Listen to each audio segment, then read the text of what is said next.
Hello বন্ধুরা, কেমন আছো সবাই? আজ চলে এলাম দেশীয় স্টাইল মানে গ্রামের স্টাইলে মাংস রান্না করা। এটা আমাদের মা মাসিদের কাছ থেকে শিখছিলাম যে ওনারা কীভাবে রান্না করে। তো আজকে আমি বেশিরভাগ অল্প মশলা দিয়ে রান্নার চেষ্টা করি। তোমরা যারা আমার ভিডিও দেখো তারা সবাই জানো। তো আজকে একটু মা মাসিরা যেভাবে করে সেভাবে করে করার চেষ্টা করছি। তো গোটা গোটা পেঁয়াজ দিয়ে দিলাম 2-4টা। তো এটা আমার কাছে ভালো লাগে, তোমাদের কাছে কেমন লাগে জানাবে কমেন্টে।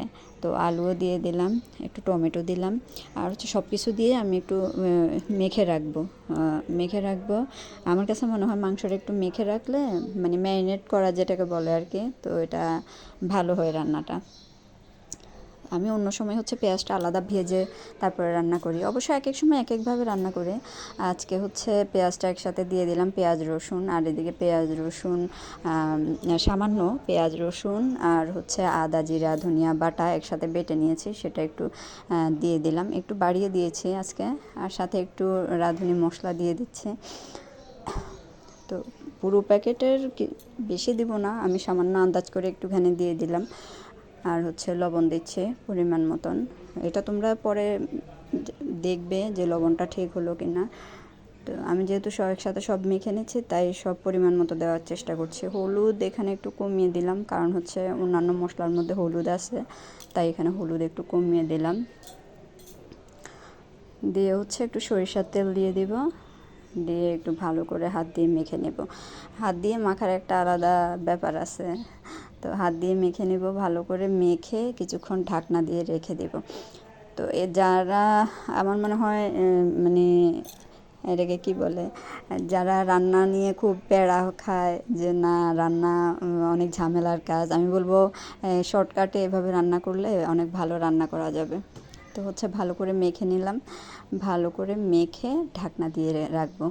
তো আজ শুধু মাংস না, সাথে অন্য কিছুও রান্না করব। তো কী রান্না করব দেখো, আজকে একটু শাক রান্না করব, আমার খুব পছন্দের শাক কলমি শাক। তো শাকটা ধুয়ে নিয়েছি, এখন বেছে ধুয়ে রেখেছি। তো এখন একটু কেটে নেব কুচি কুচি করে, কুচি কুচি করে কেটে আমি একটু ভাপিয়ে নিই, কারণ আমার কাছে মনে হয় আর কি একটু ভাপিয়ে নিলে রান্নাটা সহজে হয়ে যায়, মজে যায় তাড়াতাড়ি। তো হালকা একটু লবণ দিয়ে একটু ভাপিয়ে নেব, আগে কুচি কুচি করে কেটে নিই সবগুলো। কেটে আমি বটিতে কাজ করতে পছন্দ করি, তো এই জন্য বটিতেই কুচি করে নিচ্ছি। বটিতে কুচি করে এরপর একটু সামান্য লবণ দিয়ে ঢাকনা দিয়ে একটু ভাপিয়ে নেব। তো খুব বেশিক্ষণ রাখতে হবে না, একটু ভাপিয়ে নিলেই হবে। এবার মুগ ডাল রান্না করব, মুগ ডাল পেঁপে দিয়ে রান্না করব। তো মুগ ডালটা একটু ভেজে নিচ্ছি, হালকা একটু ভেজে নিলে ভালোই হয়। তো একটু ভেজে নিচ্ছি, ভেজে হালকা নেড়ে চেড়ে তারপরে ধুয়ে নেব, কারণ মুগ ডালটা একটু ভেজে নিলে আমার মনে হয় একটা ভালো ঘ্রাণ বের হয়। তো একটু হালকা ভেজে নিলাম, লাল লাল করে ভেজে নিয়ে এরপরে ধুয়ে ফেলবো। তো একটু ধুয়ে পরিষ্কার করে এরপর বসিয়ে দেব। প্রথমে পেঁপেটা দিব না, পেঁপেটা পরে দিব।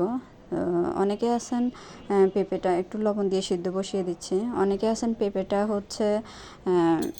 আগে দিয়ে দেন। পেঁপে আগে দিলে হয় কি ঘুটলে নষ্ট হয়ে যেতে পারে। তো আমি এদিকে পেঁপেটা কেটে রাখলাম, আর এদিকে শাকটা বসিয়ে দিলাম, শাকটা হয়ে যাক, মানে রান্না যেহেতু একসাথে করছি তাই সবগুলো পরপর দেখাচ্ছি আর কি।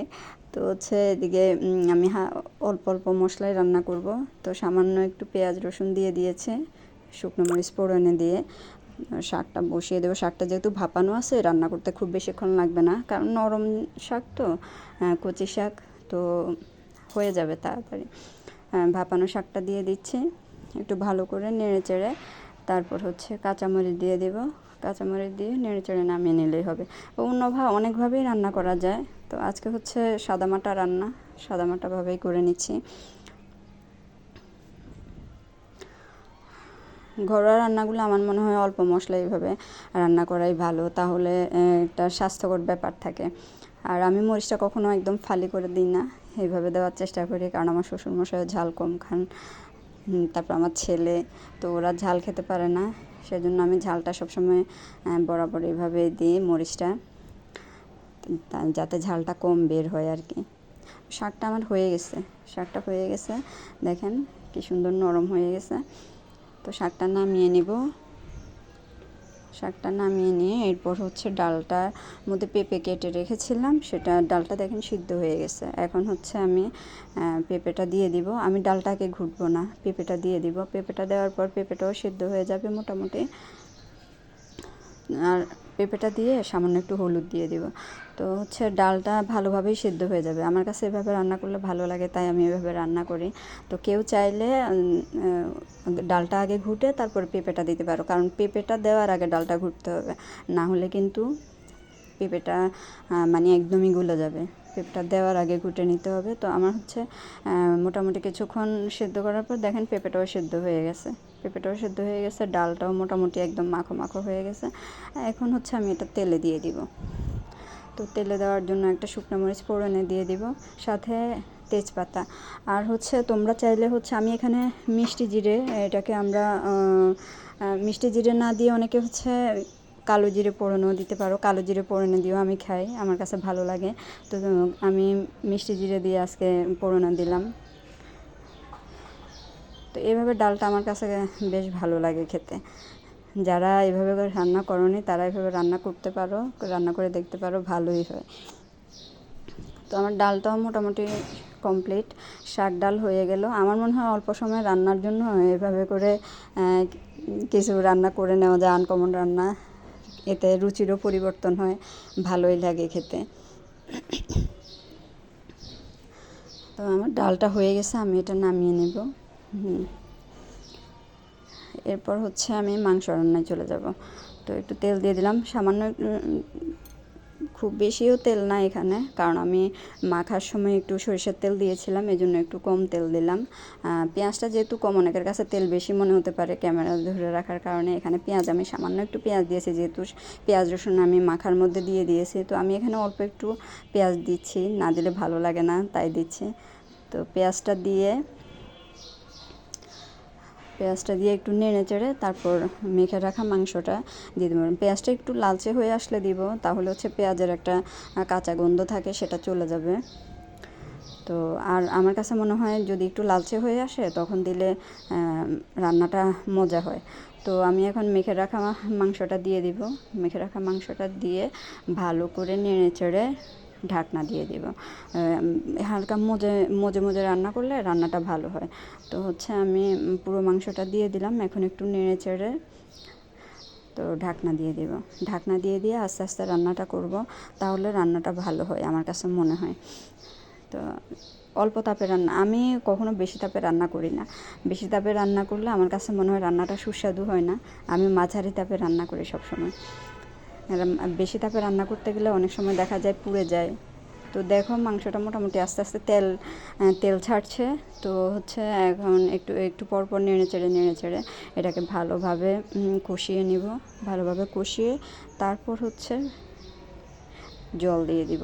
তো আরেকটু কষাবো, আরেকটু কষিয়ে তারপর হচ্ছে ঢাকনা দিয়ে দিব। ঢাকনা দিয়ে তারপর এই যে দেখুন মোটামুটি মাংসটা হয়ে আসছে, তেল ছেড়ে দিয়েছে।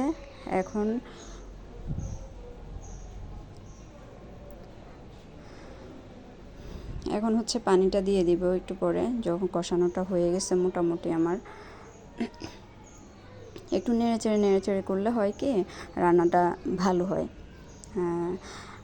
আর নিচে বেজে যায় না, লেগে যায় না নিচের। এই যে দেখুন অনেকটা তেল ছেড়ে দিয়েছে। তো হচ্ছে আমার কাছে এভাবে মাংস রান্না করলেও বেশ ভালোই লাগে। আর একটা স্টার মশলা দিয়ে দিচ্ছি, স্টার মশলা আমার মনে হয় একটা ভালো ফ্লেভার বের হয়। হ্যাঁ, আর এই যে জল দিয়ে দিচ্ছি একটুখানি, যেহেতু একটু খুব বেশি মাখা মাখা হবে না, আবার খুব বেশি ঝোলও হবে না। তো এভাবে করে দিয়ে হচ্ছে আমি আবার ঢাকনা দিয়ে দিব। ঢাকনা দিয়ে সিদ্ধ হতে দিয়ে দিব। এটা সিদ্ধ হতে বেশি সময় লাগে না, তারপরও একটু ঝোল রাখলে আমার কাছে মনে হয়। তো হয়ে আসছে, এই জন্য একটু গরম মশলা গুঁড়ো দিয়ে দিলাম। যারা বাটা দেওয়ার ইচ্ছা তারা বাটাও দিতে পারেন। তো হচ্ছে ভালো করে নেড়ে চেড়ে মিশিয়ে কিছুক্ষণ অল্প তাপে ঢাকনা দিয়ে রেখে দিব। তো এই যে নামিয়ে নিলাম, দেখেন হয়ে গেছে আমার মাংসটা মোটামুটি। কিছুক্ষণ রেখে দিলে আরও টেনে যাবে। এই যে দেখুন একদম সরের মতো পড়ে গেছে। তো এই যে তেলও বের হয়ে গেছে, অনেক তেল ছেড়ে দিয়েছে। এখানে কিন্তু খুব বেশি ঝোল হলো না, খুব বেশি না মাখা মাখা হয়েছে। আমার কাছে কিন্তু এরকম খেতে ভালোই লাগে। তো যারা মাংস রান্না খুব বেশি পারদর্শী না, তারা এভাবে রান্না করতে পারো, আমার কাছে মনে হয় ভালো লাগবে। তো তোমাদের কাছে কেমন লাগলো আমার পুরো ভিডিওটি অবশ্যই জানাবে। আর আমার সাথে থাকার জন্য অসংখ্য ধন্যবাদ। সবাই পাশে